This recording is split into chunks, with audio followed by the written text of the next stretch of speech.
અનંત અનંત દુઃખમાંથી છૂટવું હોય તો કોઈ દિવસ અણહકનું કોઈનું લેવું નહીં.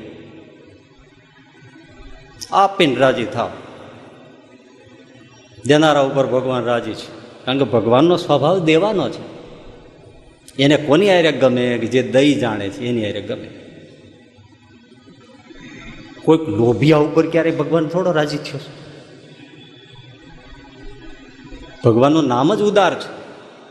ઉદાર કોને કહેવાય? કે કેલ્ક્યુલેશન ન માંડે એને ઉદાર કહેવાય. ઉદાર કોને કહેવાય? ગણિત ન માંડે એને ઉદાર કહેવાય. હા હા હા ભાઈ, તમે તમારે સુખી થાવ, જાઓ. હે,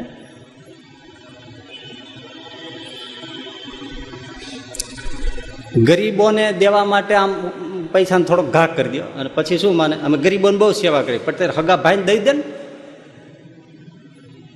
હું તો ઘણી વાર કહું, ધર્મ સંસ્થાઓ જાત જાતના કેટલ કેમ્પ કરે, નેત્ર યજ્ઞ કરે, દંત યજ્ઞ કરે, બધું કરે, પણ તમારે ત્યાં નોકર રહે છે એને થોડું વધારે આપો ને. એક કેટલ કેમ્પ નહોતો કર્યો, હાલો. પણ માણસને પ્રશંસા જોઈએ છે એટલે દાન કરે છે. અને જેણે પીપા ભગતે શું કીધું? પીપા કિસી કા ના લિયા તો દિયા વાર 100,000. જો કોઈનું લઈ નથી લીધું ને તો 100 વાર આપ્યું જ છે. એટલે નથી સાબુદ્દીનભાઈ કહેતા, એક જણો મને આવીને કે મારે કંઈક દાન ધર્મ કરવું છે, શું કરવું? તો જેના ઉછીના લીધા છે આપી દો ને.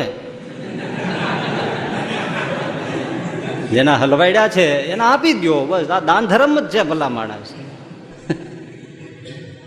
વાતે સાચી જ છે.